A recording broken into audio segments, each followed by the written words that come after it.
5 number में दिया है कि जांच कीजिए कि क्या किसी प्राकृत संख्या n के लिए संख्या 6 पे पावर n अंक 0 पर समाप्त हो सकती है। तो हम लोग पहले जांच करना है कि किसी प्राकृत संख्या n के लिए, जो n है ना, n बराबर प्राकृतिक संख्या 1 से स्टार्ट होता है। प्राकृतिक संख्या किसको बोलते हैं? जो 1 से शुरू होता है और अनंत तक जाता है, उसको हम लोग प्राकृतिक संख्या बोलते हैं। जैसे n बराबर 1 2 3 4 करते करते कहां तक? अनंत तक चल जाते हैं, इसको हम लोग क्या बोलते हैं? प्राकृतिक संख्या।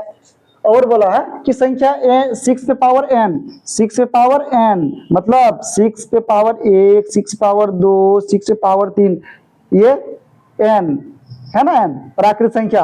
तो n के जगह में क्या लगा दिया हम लोग? 1 2 3 इस तरह करते करते कहां तक? अनंत तक। मतलब ये बोला कि 0 पर समाप्त हो सकता है क्या? जो इकाई अंक जो होगा ना, इकाई अंक, क्या वो 0 पर समाप्त हो सकता है क्या? 0 पर समाप्त हो सकता है क्या? तो हम लोग आगे बढ़ा। तो सबसे पहले हम लोग क्या करेंगे? 6 को अभाज्य रूप से तोड़ देंगे। 2 तिया 6 और 3 एका 3। तो लिखेंगे यहाँ पे 6 बराबर 2 गुना 3 गुना 1। तो यहाँ पे आप लोग ध्यान दीजिए कि 2 गुना 3 गुना 1 आया है। तो कभी भी शून्य पर समाप्त होने के लिए ना 2 पे पावर n गुना 5 पे पावर m के रूप में होना चाहिए। लेकिन 2 तो मिल गया, इसमें 2 तो मिल गया, लेकिन 5 है क्या? नहीं ना है 5। तो हम लोग यहाँ पे लिखेंगे शब्द में कि 6 का गुणनखंड, 6 का गुणनखंड करने पर, 6 का गुणनखंड करने पर 2 पे पावर n गुना 5 पे पावर m का रूप नहीं है, नहीं है। तो 6 पे पावर n, 6 पे पावर n, इसीलिए लिखेंगे एकदम विस्तार से कि इसीलिए 6 पे पावर n शून्य पर समाप्त नहीं हो सकती है।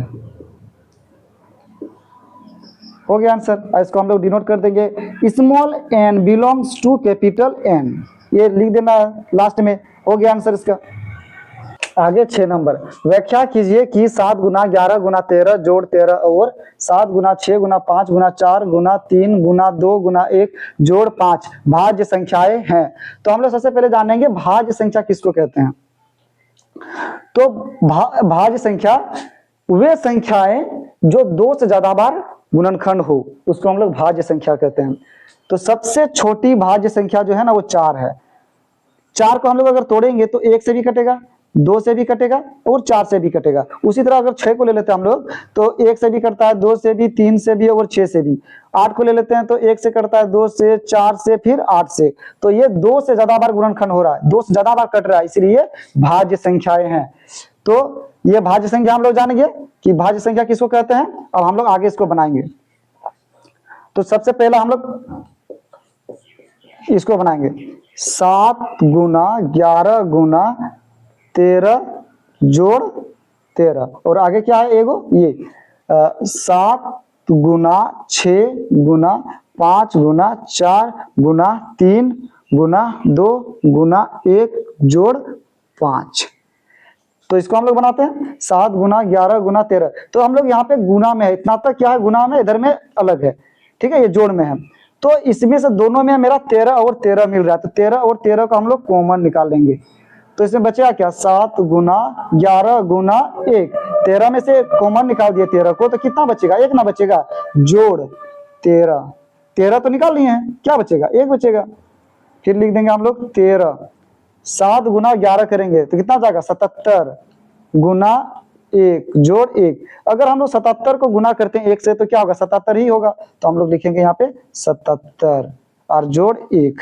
तो 13 गुना 77 गुना 1 कितना हो जाएगा? 78। और अच्छा 1 से हम लोग गुना कर देते हैं तो कोई फर्क पड़ता है क्या? नहीं ना। तो हम लोग 1 से गुना कर दिए क्योंकि हमको भाज्य संख्या बनाना है, तो भाज्य संख्या बन जाएगा। तो भाज्य संख्या 2 से ज्यादा बार गुणनखंड करने दो से ज्यादा बार गुणनखंड होगा तो हम लोग भाज्य संख्या कहते हैं। तो ये निकल गया मेरा, तो हम लोग लिख देंगे यहाँ पर हम लोग कि संख्या के दो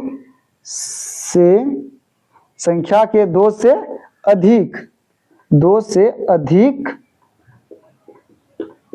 गुणनखंड है, दो से अधिक गुणनखंड है, इसीलिए यह संख्या भाज्य संख्या है। भाज्य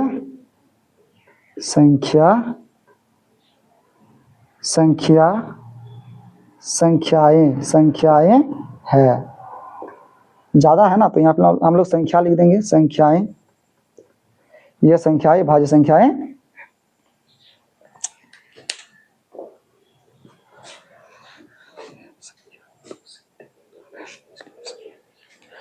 तो संख्या के दो से अधिक गुणनखंड है, इसलिए यह भाज्य संख्याएं हैं। हो गया। उसी तरह इसको भी हम लोग तोड़ेंगे, बनाएंगे। तो ये 5 इधर और यहां से सब में गुना है, तो इधर का 5, इधर 5 और 5 क्या हो जाएगा, कॉमन। तो हम लोग कॉमन निकालेंगे, अच्छा से नहीं दिख रहा था इसीलिए हम लोग ब्लैक से लिख देते हैं। तो 5 निकाल लिए, इसमें बचा क्या, 7 गुना 6 गुना 5 गुना 4। जब 5 तो निकाल लिया हम लोग, तो क्या बचेगा, 1 ना बचेगा, गुना 3 गुना 2 गुना 1 जोड़ 1, 5 को निकाल दिया तो 1 बचेगा। आगे 5 7 छक 42, 42 का 42 होगा, छोटा छोटा करके हम कर देते हैं ताकि आप लोगों को समझ में आ जाएगा। तो 4 तिया 12, 12 दूनी 24, 24 गुना 1 कितना हो जाएगा, 24, और जोड़ है तो जोड़ 1। अब क्या कर देंगे हम लोग, 42 और 24 को गुना कर देंगे, 42 गुना 24, 4 दूनी 8, 4 4 16, इसके बाद 2 दूनी 4, 2 4 8, 8 6 4 10 का 0 1, 8 और 1 9 और 1 10, कितना हो गया, 1008। तो हम लोग लिखेंगे 5 1008 जोड़ 1, 5 गुना 1008 और 1 कितना हो जाएगा, 1009 हो जाएगा। इसमें गुना कर देंगे 1 से, तो कुछ फर्क नहीं पड़ेगा, तो हम लोग यहाँ पे लिख देंगे, यही तो लिखेंगे हम लोग, संख्या के 2 से अधिक गुणनखंड है, तो लिख देंगे संख्या के 2 से अधिक गुणनखंड है, इसीलिए यह भाज्य संख्या है, इसीलिए यह भाज्य संख्याएं भाज्य संख्याएं हैं। हो गया।